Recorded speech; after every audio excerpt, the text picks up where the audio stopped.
Златан, черве себе удар, Златан,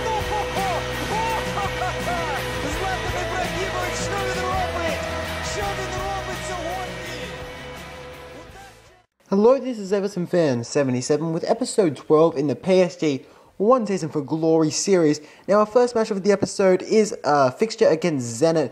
Now, we're actually going to play basically a decent team heading into this match. A few big names there, but really, we've got a pretty tight schedule at the moment, so we're going to have to withhold some of our best players and really rest them up to get them back to full fitness, because the tight schedule just really pushed us quite hard, but it has allowed some squad rotation to happen, which is always good in a club. But in the first half, nothing much really happened. A semi-opportunity early on in the match, but then they really struck you with Axel Witsel linking up to find Hulk, the two big summer transfers, not summer transfers,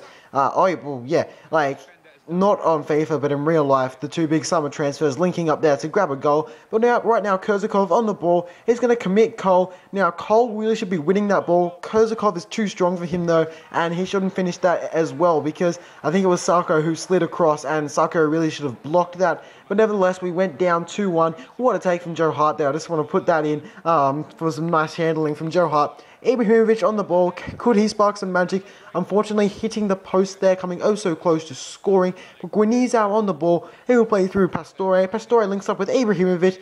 Ibrahimovic will chip it over the top to Thiago Motta. And Motta, unfortunately, cannot finish. Late in the match, we're going to try and make an opportunity for ourselves, courtesy of Verratti, and that is a pretty weak effort, but nevertheless, it still tested out the goalkeeper.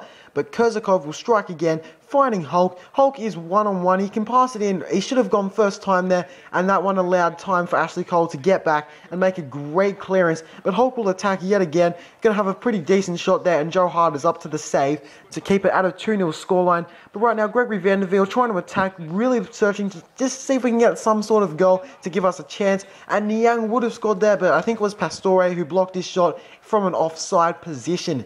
But Verratti will play through Niang. Niang will head it on to Ibrahimovic. Ibrahimovic actually does really well because he overruns it there, and he comes back nicely to score like a sort of bicycle kick, like more of a scissor kick, but not quite as acrobatic as your regular scissor kick, and the game finishes at 2-1. So an unfortunate loss there. I thought we deserved to at least get a draw, but nevertheless, moving on to the transfer negotiations. If you remember from last episode, we put in a bid for Florent Malouda, and unfortunately Chelsea have rejected our offers really to get Malouda, and we're going to try and up the ante, and that's what we do, and Chelsea actually accept the offer. So thankfully, Chelsea have accepted the offer. Now the hard part is getting him to PSG, because he's very happy at Stamford Bridge, and it'll be very much unlike in real life. He's got, I mentioned this last episode, but he's been given the absolute worst treatment you could get at Chelsea, and I'm disgusted with how Chelsea have treated him. Iniesta shocks Barcelona with a transfer request. Yes, that's how realistic FIFA is. Iniesta handing in a transfer request.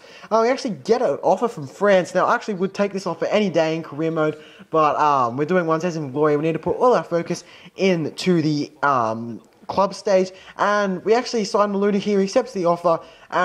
This is just really annoying. He's out for 5 weeks when we signed him. Nobody informed us of this. I wouldn't have signed him if I knew he was going to be out for 5 weeks.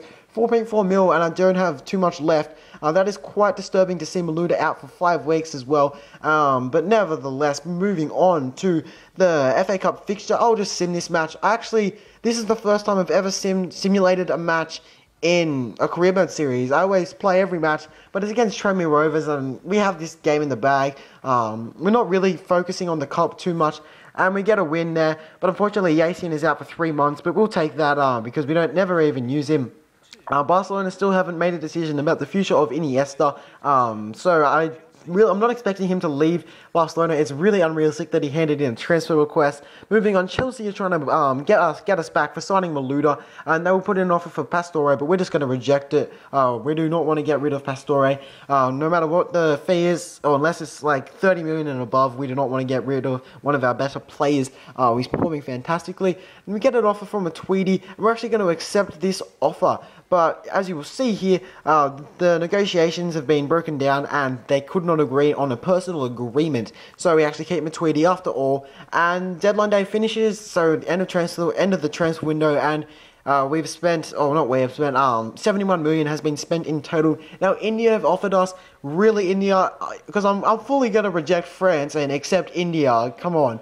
Who do you think I am, India? Sorry about that, but really, I'm not going to play for your country or manage for your country. If I'm going to reject one of the best teams in the world, why would I want to play for a team I don't even think they're in the top 100 in world rankings. But nevertheless, we are playing a full-strength squad in our next match of the episode, an FA Cup match against Barcelona. Now, this will be a real test here. I'm playing a full-strength squad because really the league is kind of out of the window, I guess. The option of winning the league has really gone out the window. So to get some glory, we should play well in the FA Cup and get a cup win. But nevertheless, Barcelona will be really tough, and I keep saying that as well. I'm sorry for repeating the phrase nevertheless, but I like to use it, and it's a habit. But yeah, moving on.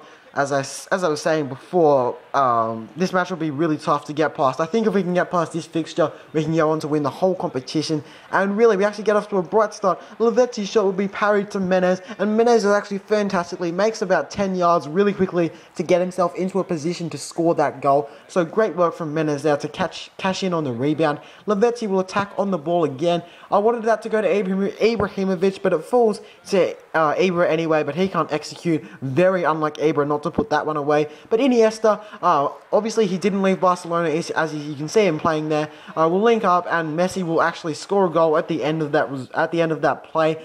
Pretty lucky. It took a deflection off Joe Hart. He made a pretty good effort to stop that. But really, I pressed the finesse shot to shoot from finesse, and I wanted it to go the other way, and rather kick it on his left foot rather than his right. So that's pretty disappointing not to score there. Pastore with a great opportunity, but Victor Valdez making a great save to deny him there. I think a lot of Real Madrid fans won't be used to hearing that one. Valdez making a great save. But nevertheless, I actually think Valdez is a pretty good keeper. I have nothing against him at all.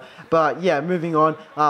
Messi will score here, and this goal was so frustrating. I literally just wanted to punch my window and break my fist and destroy my window and cut myself on the glass. I was so annoyed to concede like that after controlling and having the better of Barcelona in the match. Messi actually hits the post here, missing the open goal. And so annoying not to win the match, or at least send it to extra, or at least get a replay out of the match, and we lose it 2-1. I'm so annoyed to go out like that.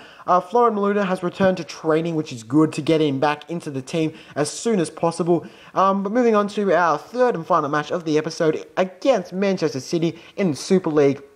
I withheld, I think it was Andre Pirlo to play up David Beckham, or actually it was Lucas for David Beckham and Pirlo for Thiago Motta, basically just to rotate the squad around and get rid of the fatigue in those players which are being rested. Nasri scores early on in the match to put us right on the back foot early on, not what we were looking for, particularly as we were hosting the match. We should be picking up the 3 points here. Menez tries to turn around the defence, but I think it's Pantilman who made a great save, as they have lost Joe Hart because we signed him. But yeah, their keeper was keeping really well. Nasri on the ball will attack, and we'll concede a penalty. It's probably a 50-50 call, but we have got quite a few lucky penalties in this series, so I guess we can't really complain about conceding there. But Mario Gomez will step up to take the penalty, and basically I just had a gut feeling that it was going down the middle, but nevertheless, he shot it to the right, and I had a last-minute reaction to get there, because I tend to wait until he kicks it. That's how I make most of my penalty saves, and it is pretty effective. Joe Hart making a great save to deny